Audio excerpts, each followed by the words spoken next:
Alright, so we're going to take a look at the new Avatar trailer. This thing has been top secret. I've known of two friends of mine that have worked on this. It's been, one is, working more of the post end, and it was always like insane top secret insanity, and the other was, being actually working on the stage and so forth, and I've never seen more security. It was like Area 51.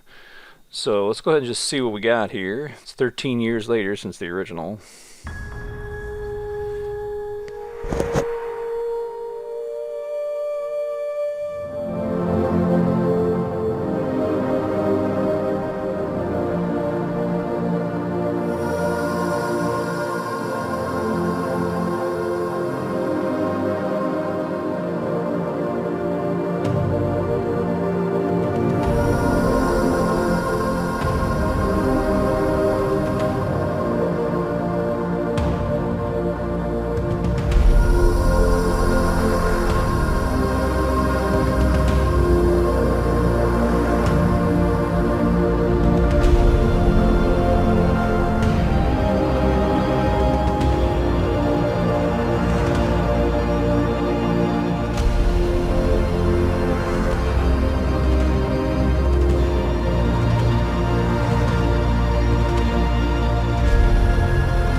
I know one thing.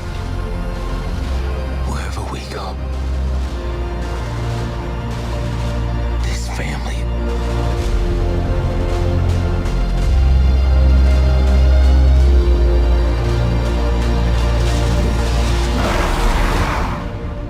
is our fortress.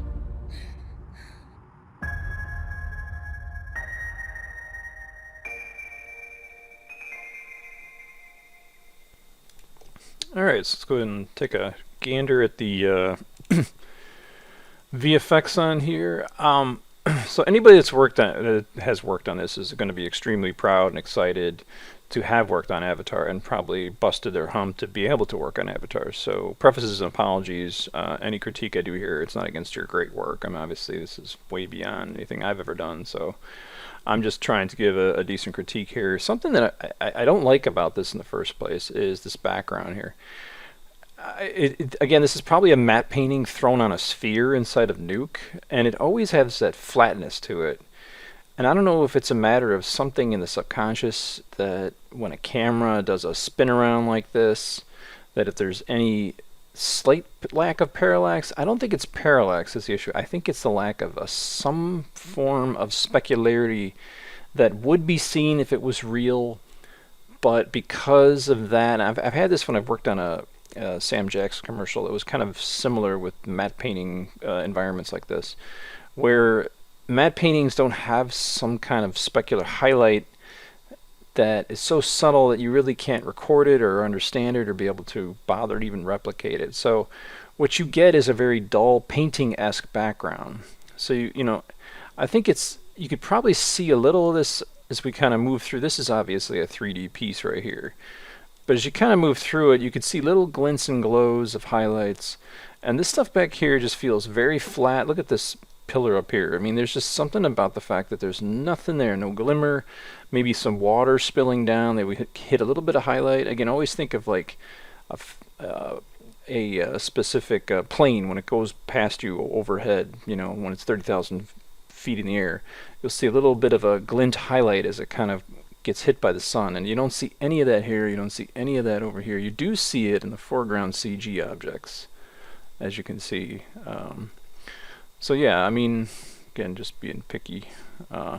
Plus also, like, dynamic range. The clouds up here seem like they would be a little bit more blown out, I think, if we're really going by, emulating the sun and the limits of of an actual camera's dynamic range, even if it's something with a heavy 14 plus stops like the Alexa or something.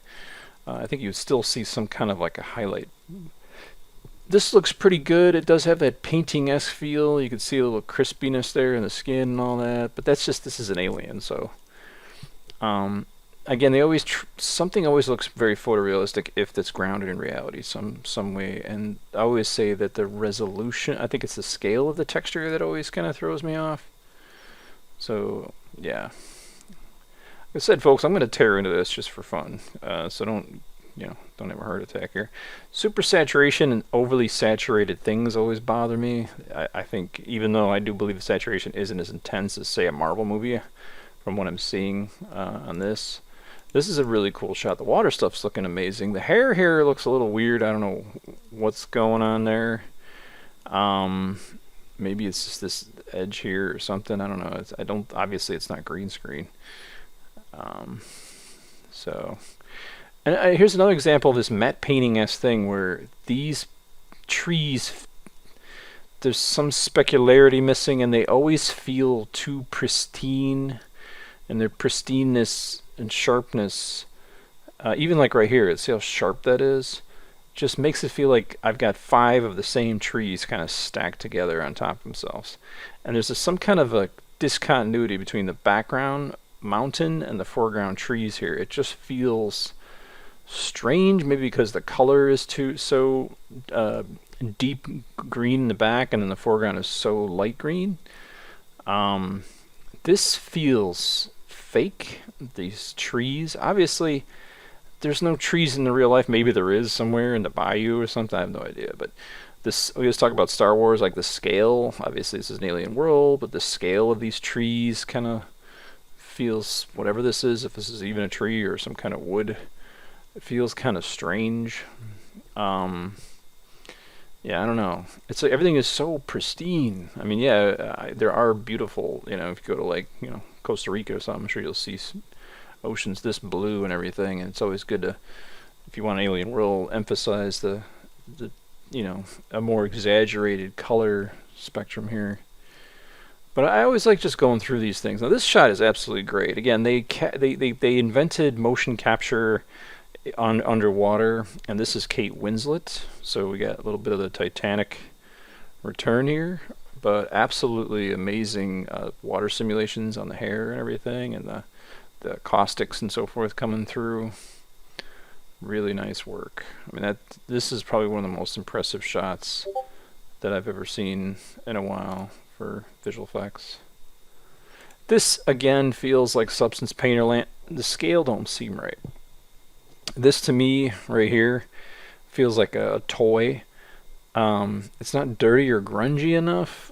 I don't know. It looks so friggin', and the scale of the texture of the dirt and the scale of the grime makes me feel like this is a toy. It doesn't feel right. Even over here feels like it's like purposely dirtied up, but then yet it feels too clean. Just a really weird reality. Now this is again a nice shot here. Lots of stuff. I mean, look at all this stuff. Imagine the 3D models that these guys had to I'm sure this is all probably rendered in Clarice, and they brought in about a bajillion models. This helicopter feels a little too shiny. Like if I could just give me a little bit more dirt on the top and to kill some of these perfect highlights. It's just too clean. The highlights are nice, but you need to break up the highlights with some kind of dirt that would be built up on there, which would dull the reflections and give you like a variety of a noise pattern. I'm not sure who this guy is. They keep hiding him apparently. There's some human with dreadlocks or something. And these guys, I guess, have 3 kids or something. And somehow they're going to bring back that big angry Marine from the first one, the bad guy. I don't know how they're going to do that. And they said that, whatchamacallit, what's her name's coming back from the dead. Ripley keeps coming back. Cameron keeps, well, it's not Cameron's fault, but it seems like she's always coming back dead. So I don't know who this dude is. Looks like a kid or something. It's like, what happened to the other guys? Wasn't there like I'm trying to figure if this guy was in part 1. Again, amazing simulations here with the little fishies and just really cool stuff. So this looks fake. Just this area back here. Again, you got that the specularity You got the sun that has absolutely the dynamic ranges. There's no blown out sun. There's no blown out highlights. It's all the dynamic range is like perfect. I always say with these film students, they're always like, "Oh, I want to make sure I get all the dynamic range." It's like there's nothing wrong with having something blown out, like a bright highlight blown out. Um, you could show off, like people like to show off their dynamic range. Like, look how much dynamic range I have. Look, it doesn't blow out in the sun, and the highlights don't get blown out, and the shadows are filled in. It's like, yeah, that's great, but that's not what I usually see with my eye or in most footage. So yeah, a lot of this stuff looks really good, very close-ups and stuff. I can imagine that it's just, you know, little details right there, little zits or something, I don't know. So good stuff, good stuff. This is a pretty amazing shot. I'm actually excited that we're gonna get 3D back in the theater. I'm sure there's some 3D movies still being played, but I remember Avatar. I saw it in Colorado with my parents, and we were forced to sit at the front left of the theater, and we still had an amazing 3D experience, and I'll never forget it. So it was an amazing experience. I had a blast. Let's see what else we got here. This looks pretty good. I never liked the skin of these guys. It was always like, just, I don't know, but you can definitely tell they made a huge improvement from before. So I'm not sure what this tattoo kid is all about. Again, they claim that every single James Cameron movie is in water. So from Piranha 2: The Spawning to, with the exception of Aliens, I think Aliens was his only movie that didn't have water in it. But anyway, and Terminator. Except Terminator was made of liquid, so maybe that counts.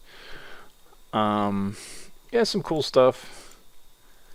Very nice stuff here. This is some pretty awesome water, and I love this little shot right here. This little insert with all the water kind of like leaking through all that nice juicy specularity we love in this nice emerging shot. This is just awesome stuff. Will there be a story? I thought there was a decent story in this. There was a lot of hype in this because James Cameron never screwed up until Avatar. He had like a perfect record. So everybody, when people saw Sigourney Weaver and they saw, you know, this big sci-fi epic coming out, they were like, James Cameron could do it wrong. We used to think that about George Lucas. Like, George Lucas could do no wrong. He spent all those years not making any movies, and he finally made the prequels, and we're like, oh, he can do no wrong. But now I think there's some slight flaws in this movie as far as story-wise and all that. It was still a fun time. I don't think it's worth 4 or 5 sequels that they got going on for this, in my personal opinion. And again, I don't like these titles. This reminds me of that.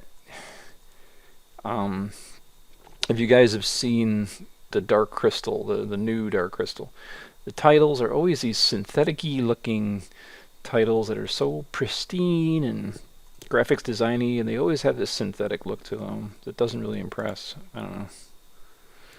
So anyway, that's it. Again, if you've worked on this movie, you're way better than me. I'm just giving you my honest opinion, and hopefully you can just take it.